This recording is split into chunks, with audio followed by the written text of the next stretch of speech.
Elektabilitas bakal calon presiden Prabowo Subianto dan Ganjar Pranowo saling salib menyalip dalam sejumlah survei. Ganjar yang semula selalu unggul kini berbalik. Sejumlah survei menempatkan Prabowo Subianto unggul tipis terhadap Ganjar Pranowo. Adakah hasil ini dari dinamika yang makin menghangat jelang pendaftaran calon presiden dan calon wakil presiden pada bulan Oktober nanti? Tiga bakal calon presiden, Ganjar Pranowo, Prabowo Subianto, dan Anies Baswedan makin mengokohkan posisinya dalam survei elektabilitas calon presiden dan calon wakil presiden yang digelar oleh sejumlah lembaga survei. Yang terbaru, survei yang dirilis oleh Litbang Kompas yang menggelar survei dari periode 27 Juli hingga 7 Agustus 2023. Jika head-to-head, maka hasilnya Prabowo Subianto unggul dengan meraih 52,9%. Sementara Ganjar Pranowo 48,9%. Namun jika ketiganya bersaing, elektabilitas Ganjar Pranowo menempati peringkat atas, yakni 34,1%. Sedangkan Prabowo Subianto 31,3%. Dan Anies Baswedan 19,2%. Sebelumnya, Lembaga Survei Indikator Politik Indonesia juga merilis jajak pendapat terbaru di mana hasilnya Ganjar Pranowo rebound atau kembali naik melewati Prabowo Subianto. Elektabilitas Ganjar sebesar 35,2%, sementara Prabowo Subianto meraih 33,2%. Untuk Anies Baswedan masih berada di urutan terakhir dengan angka 23,9%. Elektabilitas capres itu naik turun, betul kan? Jadi kita bahkan punya data tahun 2020. Jadi fluktuatif, jadi dinamis. Jadi pilihan publik kepada para capres ini udah mirip iman. Yazid wa yangkus, kadang naik, kadang turun, lihat tuh. Jadi bayangin ya, Pak Prabowo itu sempat unggul di sepanjang 2020 hingga 2021 yang warna kuning itu. Tetapi disalib oleh Ganjar Pranowo di bulan April 2022. Kemudian sempat menyalip Ganjar pasca kegagalan Indonesia sebagai tuan rumah Piala Dunia U20. Tetapi belakangan kembali disalib. Di 2022 yang unggul adalah Ganjar, betul ya? Di 2003 minimal sampai bulan Juli survei ini dilakukan, itu keunggulan elektabilitas Ganjar secara umum rata-ratanya lebih tinggi dibanding Pak Prabowo maupun Anies. Sementara LSI Denny JA merilis hasil tren elektabilitas Ketua Umum Partai Gerindra, Prabowo Subianto cenderung naik dengan angka 38,2% di atas Ganjar yang mendapatkan 35,3%. 6 bulan sebelum masa pencoblosan ini memang Prabowo tertinggi, beda sekitar sekian persen ya, 38 ke 35, kemudian memang agak jauh dengan Anies Baswedan. Tapi sejauh ini memang Prabowo yang paling unggul. Memang secara angka margin of error 2,9 ini masih bisa saling mengejar. Posisi Prabowo Subianto dan Ganjar Pranowo mulai saling menyalip dalam sejumlah survei. Padahal sebelumnya posisi Ganjar Pranowo selalu memimpin dalam berbagai hasil lembaga survei. Adakah ini karena makin menghangatnya dinamika politik jelang pendaftaran calon presiden dan wakil presiden pada Oktober mendatang? Tim TV One mengabarkan. Untuk membahasnya sudah bergabung bersama kami ada pengamat politik dari Lingkaran Survei Indonesia, Haji Alfarabi, dan juga pengamat politik dari SMRC, Bang Saidiman Ahmad. Ya, selamat sore Bapak-Bapak, Mas Aji, Mas Saidiman. Selamat sore Mbak, ya, Mas Andrew. Baik, Mas Aji, benar nggak sih elektabilitas Prabowo ini sekarang kondisinya atau posisinya sedang kuat bila dibandingkan dengan baca pres lain yaitu Ganjar Pranowo? Iya, kita melakukan tracking survei ya. Jadi secara periodik kita melakukan survei nasional dengan tatap muka ya dari tahun 2022 ya secara khusus untuk memotret Pilpres 2024. Kalau kita lihat tren ya, kalau lihat tren dari 2022 ya, mulai dari September, Oktober hingga Januari 2024 memang saat itu Mas Ganjar masih lebih unggul kalau kita simulasi 3 nama dibanding Prabowo maupun dengan Mas Anies ya. Tapi pasca Januari di survei kita di bulan Mei memang ada tren turun Ganjar ya. Di saat itu di Januari di angka 37 kemudian turun kurang lebih di angka 31 ya. Kalau kita lihat tren setelahnya ya dari Mei, Juni, Juli hingga kemarin ya Juli 2024 memang tren Ganjar mengalami kenaikan, tapi kenaikan ini belum mencapai posisi awal di Januari 2024 ya di posisi 37% ya. Karena di Juli kemarin angkanya masih di kurang lebih sekitar 35%. Sementara Prabowo yang di Januari posisinya masih kalah dengan Ganjar itu cenderung naik ya sehingga di Juli kemarin angkanya mencapai 38%.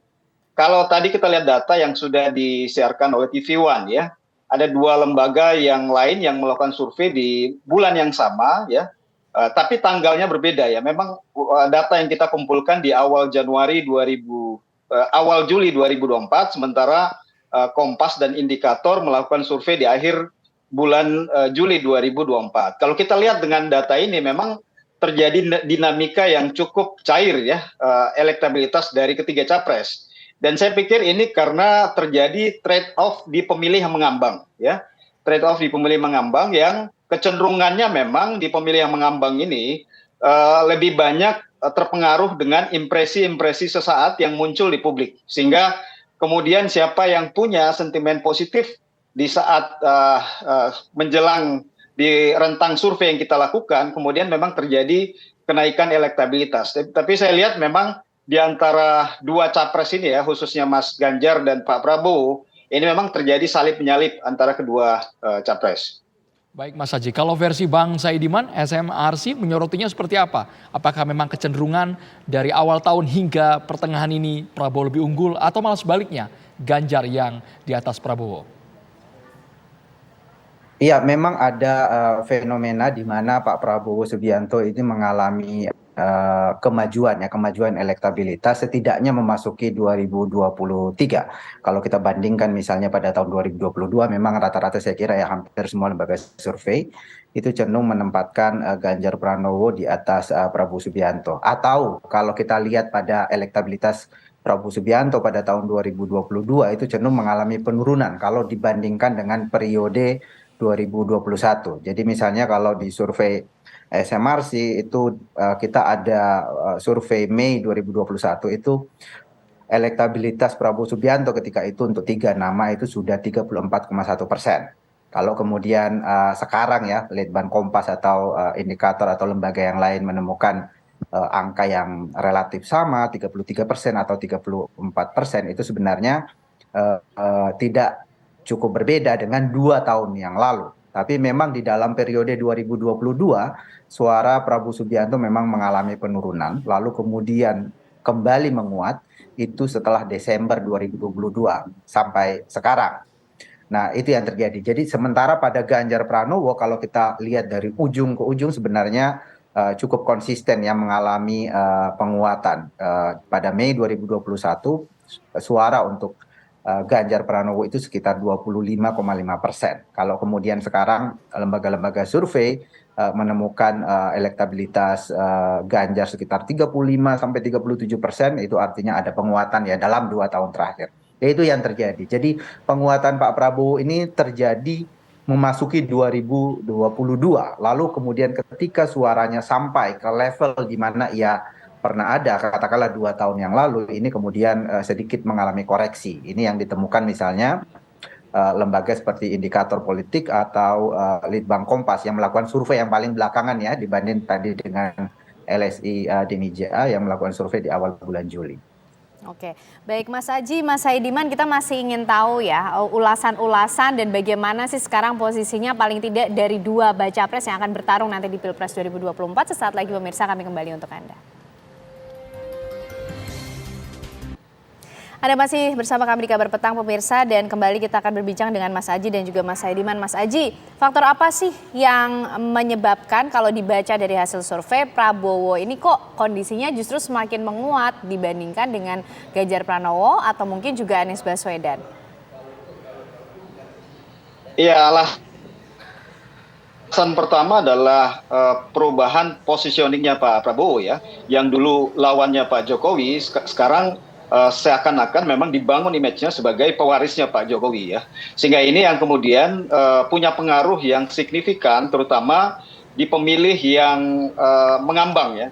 Pemilih yang mengambang yang kecenderungan pilihannya di 2 kali Pilpres sebelumnya memilih Pak Jokowi, sekarang memang sedikit banyak memilih Pak Prabowo dibanding 2 capres yang lain.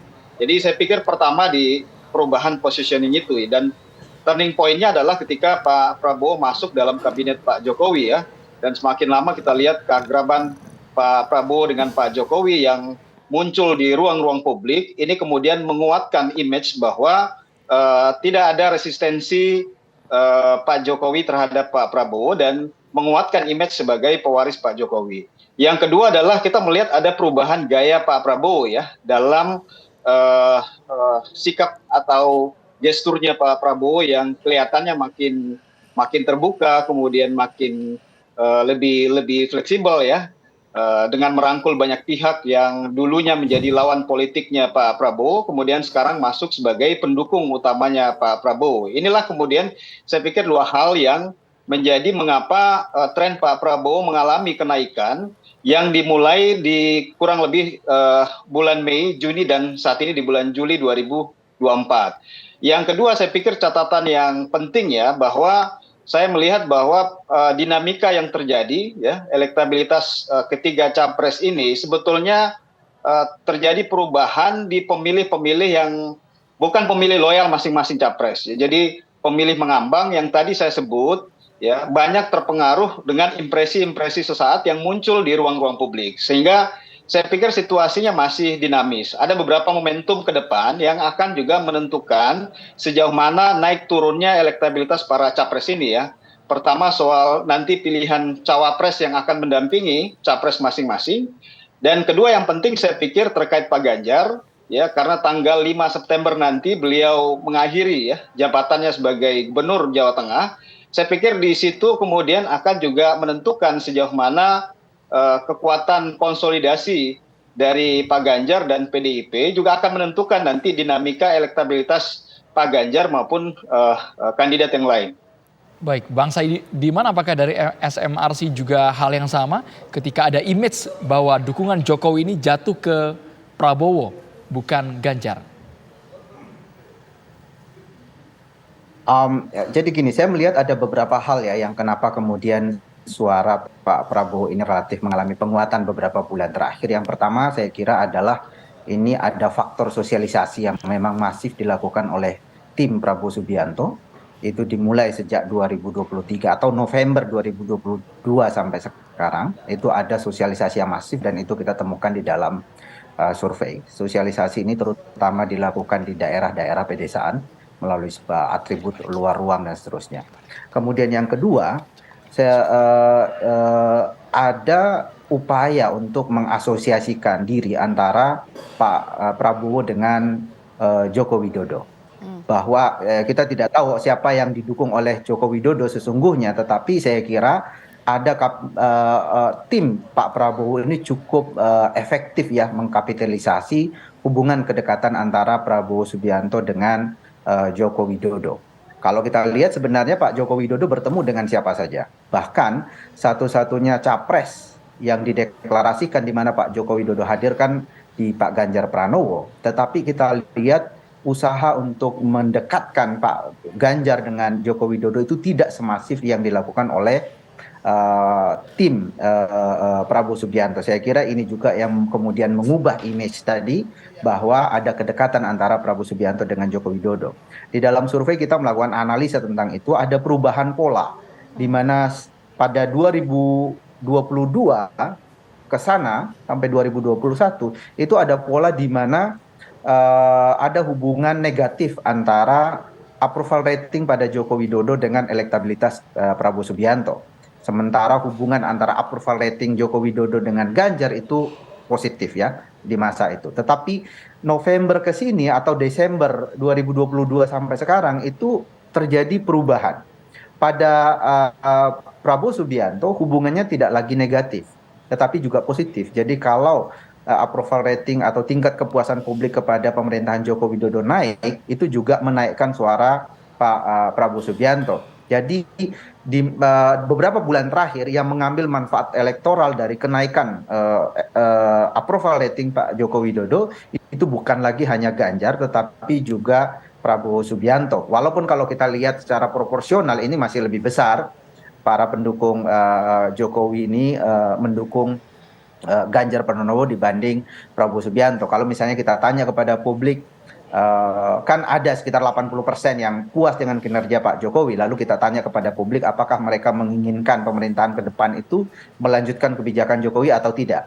Umumnya menyatakan ya, sebaiknya dilanjutkan. Lalu kita tanya siapa kira-kira calon presiden yang paling mungkin, paling bisa melanjutkan kebijakan Pak Jokowi. Ada sekitar 40% menyatakan Ganjar Pranowo, sekitar 30% menyatakan Prabowo Subianto, dan lebih kecil lagi yang menyatakan Anies Baswedan. Bahkan kalau kita tanya siapa calon presiden yang didukung oleh Pak Jokowi, itu sekitar 40% menyatakan Ganjar Pranowo dan sekitar 28% yang menyatakan Prabowo Subianto. Karena itu kita lihat di sini memang persepsi publik bahwa sesungguhnya kedekatan Ganjar dengan Jokowi itu lebih dipersepsi, lebih banyak diyakini oleh publik dibanding dengan Prabowo Subianto. Tapi sebenarnya kalau kita lihat posisi Pak Ganjar Pranowo yang sama-sama kader PDI Perjuangan dengan Joko Widodo, mestinya angka sekitar 40% itu tidak cukup. Mestinya di atas 50%. Nah, itu saya kira terjadi karena memang ada sosialisasi yang masif dilakukan terutama oleh tim Prabowo Subianto untuk kemudian menunjukkan kedekatan Prabowo Subianto dengan Joko Widodo. Sesuatu yang kurang dilakukan oleh tim Ganjar Pranowo saya kira. Karena itu kemudian kalau sekarang terjadi katakanlah rebound atau kemudian kenaikan suara Prabowo Subianto sekarang relatif terkoreksi, kalau kita lihat ya hasil survei Indikator Politik Indonesia dan Litbang Kompas, saya kira ini ada hubungannya bahwa dalam beberapa minggu terakhir upaya untuk mengasosiasikan Ganjar dengan Jokowi juga mulai muncul ya dari tim Ganjar Pranowo, di samping bahwa ada gestur politik yang ditunjukkan baik oleh Joko Widodo maupun oleh anak-anak Pak Joko Widodo seperti Gibran misalnya yang semakin sering muncul secara implisit menunjukkan dukungannya atau menegaskan dukungannya terhadap Ganjar Pranowo. Saya kira itu juga menjadi salah satu alasan kenapa kemudian suara dari Ganjar Pranowo katakanlah sekarang kembali relatif menguat ya dan mengimbangi kenaikan Prabowo Subianto di dalam beberapa minggu terakhir. Oke, baik Mas Aji, artinya dengan hasil survei ini yang sekarang kondisinya Prabowo sedikit lebih kuat gitu ya dibandingkan Ganjar Pranowo meskipun angkanya ini masih tipis-tipis begitu. Apa kemudian poin penting yang harus menjadi perhatian baik dari tim Prabowo maupun juga Ganjar Pranowo? Ya, khususnya untuk Pak Prabowo saya pikir ada beberapa sejauh mana kemudian kita akan melihat ke depan ya konsistensi Pak Prabowo dalam perubahan gaya komunikasi yang muncul di akhir-akhir ini ya. Kita lihat tadi yang saya katakan lebih terbuka, kemudian kelihatan lebih tidak kaku dan lain-lain ya. Karena kita belum memasuki momen-momen penting politik atau kampanye yang nanti akan mungkin lebih keras dan lebih tinggi intensitasnya sehingga apakah kemudian gaya yang saat ini muncul di ruang publik itu tetap konsisten dijaga oleh Pak Prabowo. Itu yang kemudian saya pikir penting yang akan dilihat nanti. Yang kedua adalah ada isu yang kalau kita lihat dari survei yang kita kerjakan, ada isu penting yang kemudian nanti akan kita lihat sejauh mana ketiga capres ini kemudian menawarkan ke publik ya, terutama isu ekonomi ya, karena isu ekonomi ini adalah isu yang dalam survei yang kita kerjakan itu selalu menempati isu prioritas ya.